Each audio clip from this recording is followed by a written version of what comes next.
मैं अभी बैठा सोच रहा था कि ये कुर्बानी जो है ये ईद पे शुरू होगी, ख़त्म नहीं होगी। ख़त्म ये होगी मुहर्रम और फिर सफ़र के महीने के बाद। कुर्बानी की दास्तान जो है ये लाजवाल है मुसलमानों की तारीख़ में। लेकिन ये जो कुर्बानी हम मनाएंगे ये हज़रत आदम अलैहिस्सलाम, हज़रत इब्राहीम अलैहिस्सलाम। लेकिन शुरू कहाँ से कुर्बानी होती है? पहली कुर्बानी जो इस मज़हबी तारीख़ के अंदर जो लिखी हुई है वो हज़रत आदम अलैहिस्सलाम से है, जो कि उनके दोनों बेटे जो हैं उनके दरमियान जो झगड़ा हुआ। बेसिकली तो खुदा की रज़ा पे राज़ी ना होने का, फिर अल्लाह ने कहा कि इसको नज़र किया जाए। फिर नज़र जो थी इस ज़माने में देखिए कबूल कैसे होती थी। बड़े मुख्तलिफ़ लोगों के अपने अपने ओपिनियंस हैं इन चीज़ों के बारे में, लेकिन अगर तारीख़ पढ़ी हो, कम से कम हदीस पढ़ी हो और खुले दिल से पढ़ी हो तो मेरे ख़्याल में इख्तलाफात बिल्कुल ना हो। ऊपर से आग आती थी या रोशनी आती थी और आग जो है वो उसको जला कर राख कर देती थी। इसका मतलब होता था कि ये नज़र या ये कुर्बानी जो है ये कबूल हुई। फिर चलते चलते रास्ते में हज़रत नूह अलैहिस्सलाम आते हैं, उनकी औलाद ने भी उनका हुक्म नहीं माना। फिर हज़रत इब्राहीम अलैहिस्सलाम की बारी आती है। देर तक इनकी ज़िंदगी में इनको औलाद नहीं हुई सारा से। फिर हज़रत हाजरा अलैहिस्सलाम इनकी ज़िंदगी में आई, फिर हज़रत सारा से भी औलाद हो गई। आज़र इनके वालिद का नाम है। अमूमन लोग कहते हैं कि शायद चचा, अगर चचा भी हों तो वालिद हैं, लेकिन कुरान में वाज़ेह तौर पे वालिद का ज़िक्र है। उनके साथ जो इनका डायलॉग रहता था, देखिए ये बड़ी इंक्वायरी है इस हमेशा कुर्बानी को इस मंतक के साथ देखिए कि जिस नबी ने ये कुर्बानी दी है वो नबी जो हैं वो उनकी इर्तिका कैसे हो रही है। ये तो बात पक्की है कि इस पे कोई दो राय नहीं कि नबियों की ज़िंदगी जो है वो पाक होती है और वो अल्लाह के अल्लाह की वही के बग़ैर नहीं होती। वो क्वेश्चन करते हैं उन बुतों को जो कि उनके वालिद के ज़माने में उनके वहाँ पे लोग पूजा जिनकी करते हैं, जिनमें कि एक बहुत बड़ा जो बुत था जिसके नाम पे आज एक बहुत बड़ी टेलीस्कोप जो है दुनिया में वो मानी जाती है, उसका नाम है हबल। उसको उनको गिराया बुतों को। फिर गिराने के बाद ये गिराया इसलिए वो मौका नहीं मिलना था। वो लोग जो थे वो अपनी ईद मनाने के लिए, जश्न मनाने के लिए बाहर गए शहर से, तो आपने सारे बुतों को तोड़ा। कुल्हाड़ा जो है वो बड़े वाले बुत के गले में डाल दिया। लोगों ने आके आर्गूमेंट दिया वापस कि ये किस तरह हो सकता है। उन्होंने कहा ये बड़ा खुदा तुम्हारा जो है इसने किया। उन्होंने कहा वो तो नहीं कर सकता। उन्होंने कहा ये मैं भी तो यही कहता हूँ कि ये नहीं कर सकता। अब ये आर्गूमेंट बिल्ड करते हुए रास्ते में इस आर्गूमेंट के भी देखिए कि वो अल्लाह को कहते हैं कि अल्लाह ताला मुझे यकीन है तेरी हर चीज़ पे कि तू मुर्दा को ज़िंदा कर सकता है, लेकिन मेरे दिल की तसल्ली के लिए तू करके दिखा। फिर वो जो परिंदों को आपने अपने साथ मानूस किया और उनको काटा और फेंका और फिर अल्लाह ताला ने उनको दोबारा ज़िंदा किया। इस सारी कश्मकश नहीं, ज़िंदगी के ग्रीन पाथ पे से, ग्रीन लाइन जो गुजर रहे होते हैं, ग्रीन लाइन कहते हैं उसको, जो कि नहीं इसकी एग्जाम्पल नहीं देता, उस पाथ से जब आप गुजर रहे होते हैं ज़िंदगी में बढ़ते हुए, तो अल्लाह ने एक एवोल्यूशनरी नबी की जो ज़िंदगी है उसके ऊपर कितनी ज़्यादा तफसीर की है हदीस में भी और कुरान हकीम में भी। फिर आपकी बीवी सारा जब वो उस के दरबार में गई जो कि मेसोपोटामिया का बादशाह था, बाबल जगह जो है वो इसका ज़िक्र आता है, उसने उनको हाथ लगाने की कोशिश की, वो पत्थर का हो जाता था, बुखारी शरीफ। फिर दूसरी दफ़ा हाथ लगाया, फिर पत्थर का, तीसरी दफ़ा फिर पत्थर का, तौबा की, 3 दफ़ा तौबा की। और कहा जाता है कि उसने इस खौफ से एक आजिज़ी के तौर पे फिर अपनी बहन को मुख्तलिफ़ रवायात में या किसी खादमा को आपके साथ किया, जिनसे कि हज़रत इस्माईल अलैहिस्सलाम जो है वो पैदा हुए। फिर लंबी तफसीर और कहानी चलती है इसमें, जिसमें कि हज़रत हाजरा को वो छोड़ के जाते हैं। लेकिन हज़रत हाजरा का देखिए माँ का किरदार जो है ना, ये बड़ा इम्पॉर्टेंट है कि बच्चे किसकी नस्ल से आके चल रहे हैं। देखिए मोहम्मद सल्लल्लाहु अलैहि वसल्लम है ना, वो इस औलाद से हैं। हज़रत इसहाक़ अलैहिस्सलाम की औलाद से बाकी सारे नबी और पैगम्बर हैं। ये लंबी तफसील है जिस पर मैं नहीं जा रहा।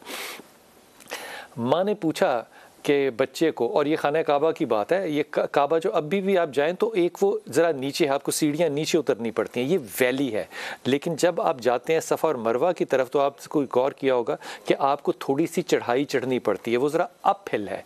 ये वैली थी नीचे की तरफ, और सफ़ा मरवा जो थी ये ज़रा हायर स्केल पे था, यानी कि काबा जो था वो एक वैली के अंदर बना हुआ था। यहाँ पर जब छोड़ के जाने लगे, हज़रत नूह अलैहिस्सलाम के दौर में ये तबाह हो चुका हुआ था काबा, ये जहन में रखिएगा।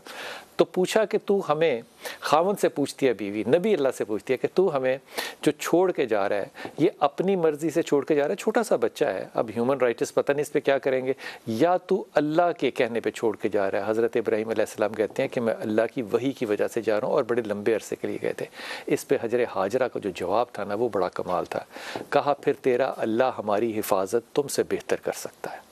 ये जो ईमान था ना हज़रत हाजरा का, अल्लाह ने बस इसको, मुझे लगता है कि उसी तरह वो जो आदम अलैहिस्सलाम के ज़माने में बिजली उतरती ना, इस नज़र को कबूल कर लिया, और सारी नस्ल मोहम्मद सल्लल्लाहु अलैहि वसल्लम जो है वो फिर यहाँ तक पहुँचती है। इस कुर्बानी के पीछे जो बच्चा है वो सिर्फ 5, 6, 7 साल का है, शायद उसने नया नया चलना सीखा है या नया नया बोलना सीखा है। एक बाप अपनी ख्वाब पे, जो कि यकीनन नबी की ख्वाब जो है वो वही है, उस पे अब ख़ुद तो यकीन कर सकता है, लेकिन आप अपने दिल पे हाथ रख के पूछिए कि आपका 5-6 साल का बच्चा तो आपको कह दे KFC खाना है या कुछ भी खाना है, तो आप कहें नहीं, तो वो उस पर ज़िद हो जाता है। ये बच्चा जो है ये भी नबी है ना, क्योंकि इसलिए ये गौर रखिएगा कि ये जो बात करते हैं ना आप कि नबी को अल्लाह ने नबूवत 40 साल में दी, मुझे एक इल्मी इख्तलाफ है इस बात पे। नबी हमेशा से नबी होता है, इमाम हमेशा से इमाम होता है, लेकिन बहरहाल इस पे मेरी बहस नहीं है। शफात रसूल भाई हमारे साथ हैं। अस्सलाम वालेकुम हुज़ूर। वालेकुम अस्सलाम। खैरियत से हैं आप? अल्हम्दुलिल्लाह। आज आप बहुत ही ज़्यादा अच्छा रंग पहन के आए हैं माशाअल्लाह ताला। तो अल्लामा इमरान मुज़ाहिरी, अस्सलाम वालेकुम, खैरियत से हैं? आपने एहतियात की है, पहले कुछ और कहना चाहते थे आप?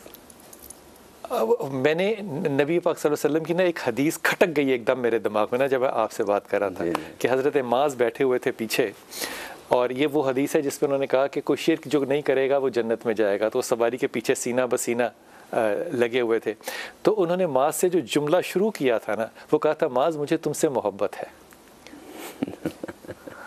क्या खूबसूरत जुमला मेरे रसूल का यार, खुदा की कसम, माज मुझे तुमसे मोहब्बत है।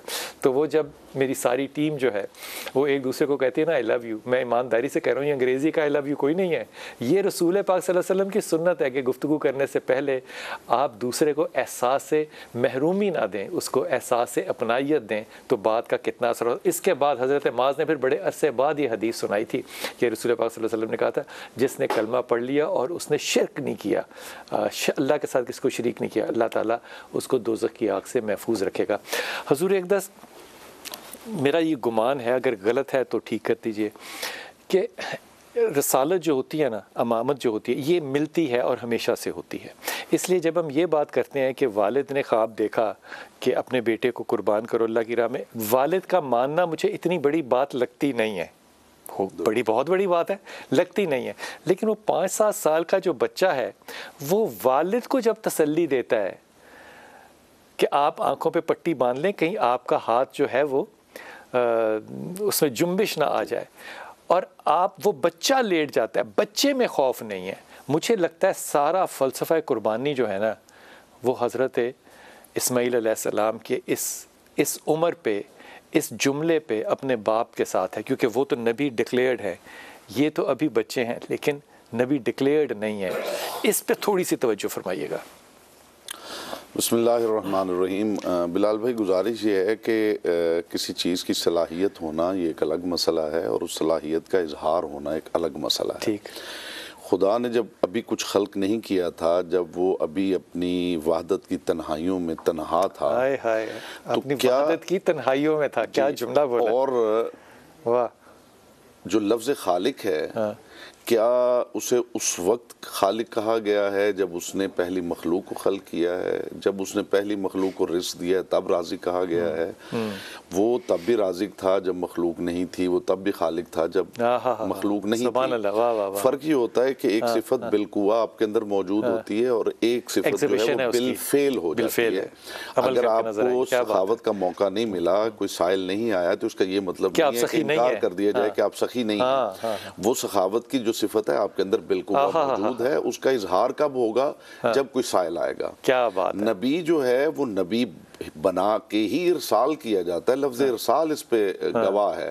हुवल्लज़ी अरसल रसूलहु बिलहुदा, वो परवरदिगार है जिसने तुम्हारी तरफ रसूल को इरसाल किया। जैसे खत इरसाल करते हैं, इरसाल किया जाता है, ये इरसाल जो है वो मंजिल पे जाके खत नहीं बनता, जहाँ से चलता है खत वहीं से खत आता है। वाह जी वाह वाह वाह, सुभान अल्लाह, अल्लाह, चलता है तभी लफ़्ज़ इरसाल उस पे लगता है। भाई दाद तो देनी बनती है ना।